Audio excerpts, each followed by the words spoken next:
Hello everybody, it is Michael, and today we're going to be talking about the new episode of RWBY, Dread in the Air, the second episode of Volume 5 of RWBY. Just said that. Let's go. Cinder can talk again. Cool. Hi.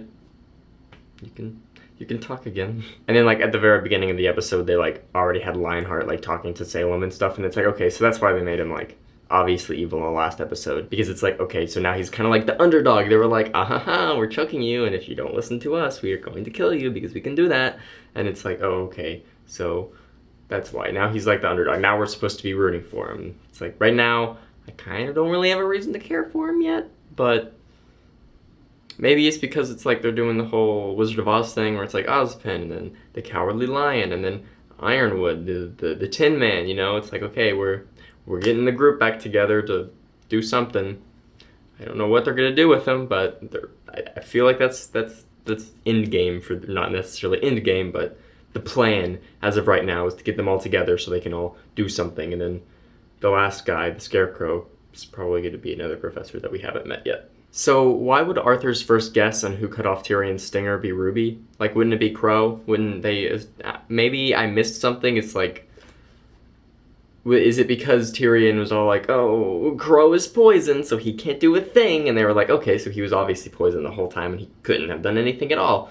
And I don't know, that part, like, it stood out to me when he was like, oh, it must have been the girl with silver eyes. And it's like, oh, why did he immediately say that? Did they have any reason to think that specifically over any of the other members? Also, now we're going to the best part of the episode, the Weiss stuff. This stuff was amazing. We got to like the floating islands which reminded me of Earthsea and like just Pandora from Avatar. It's like, yes, I love the whole style of it. They're just flying through the islands. They're just there. It looks very, very visually cool. Like in the trailer, I saw it and I was like, yes, I can't wait to get there. That's going to be great. And it was great. It was like obviously the best part of the episode. Like the Weiss portion of this episode was leaps and bounds above everything else in this episode. It was just so good. So Weiss's character development has grown so much. Like in the first season, she's just like, oh, dust? I'm part of the dust company, so back off from me, you peasants. And now she like literally destroyed an entire cargo ship, except for like maybe a box or two, of dust just to save like one little group of people, one little squad. And it's like, yes, Weiss, you go. And then This Life Is Mine, like the second half came in, and it's like from, you know, last volume where she had to sing it and her father like forced her to. It was like, oh, you have to do this so we can make more money and stuff and everyone will think that we're great. And now it's like, oh, you know, no, I'm taking this back. Like, you know, this is all your dust, but like I'm going to be using it for a better purpose because I can make my own decisions because this life is mine. And it's like, oh my goodness, the song fits so perfectly, and then it's just so good. And I love this part. It was just so great. I love Weiss.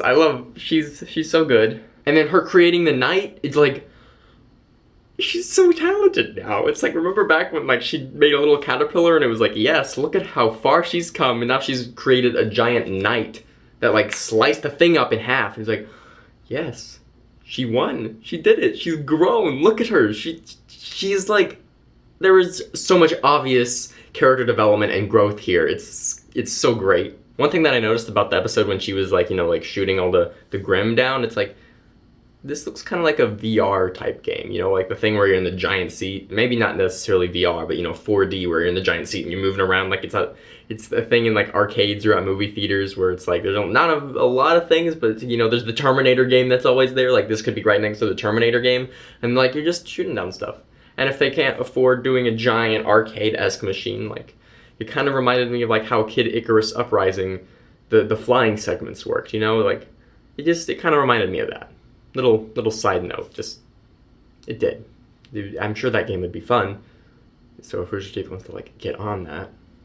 I know they're busy with like the board game and everything, so I don't know why I'm saying that. The board game will probably be way better than that type of game could be. Now, I don't really have a lot to say for like the last part of the episode, although I do have this, I don't know why I haven't mentioned it ever before now, but like the Faunus' designs, like the cats, are very weird. Like they have two pairs of ears.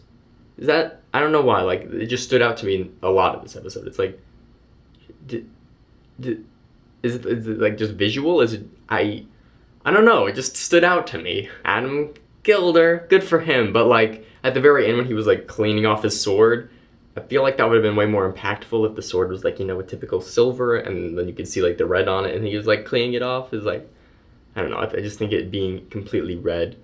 I know it's his like aesthetic, like I know it's his thing, but like I feel like it would have been more impactful if you could like see him cleaning off the sword, and it's like, okay, she's dead. Like I know that she's on the ground, like unable to breathe because she's dead, but like I don't know. It just would have been like, oh, yeah, they do this now because ever since the ending of volume 3, they like kind of upped it from PG to PG-13, and it's like, I don't know, I just felt like it would have showed. But I don't know, it's just a tiny little note. It's fine the way it is. So, at the very end, Weiss has been taken by Raven. Crazy times ahead. So, my first initial thought was, okay, so now RWBY and Weiss are going to be the first two to meet up. White Rose is going to happen, and everybody's going to be happy, and it's going to be great.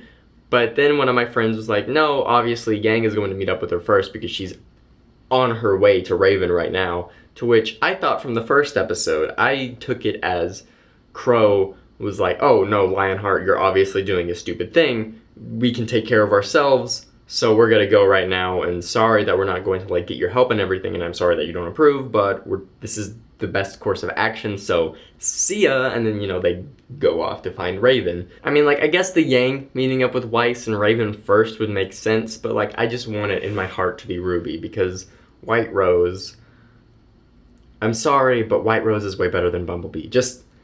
I'm just being honest here. Anyway, and that was the end of the episode. One thing that I noticed about Arthur from like the concept art in the credits is that I like his concept art a lot better, and maybe this is just a transformation from 2D to 3D, but I think he looked a lot more skeleton-like in it, and a lot like thinner, but like an unhealthy amount of thin to where it's like kind of uncomfortable to look at him. And I just thought that the 2D artwork suited him a lot better than his 3D model. And maybe that's just a transformation from 2D to 3D. Maybe they like purposefully changed it to look different. I don't know. Anyway, that's my notes and stuff for this episode. I thought it was a good episode. Weiss, I love her. She's great. Love her character. It's so good. So good. That scene, I'm gonna like watch that scene again, like right after I record this video. Anyway, I'll see you guys next week for more RWBY. And if you watch The Good Place, I'll see you for more Good Place before then. Have a nice, wonderful evening, my guys, gals, and non-binary pals. See you later.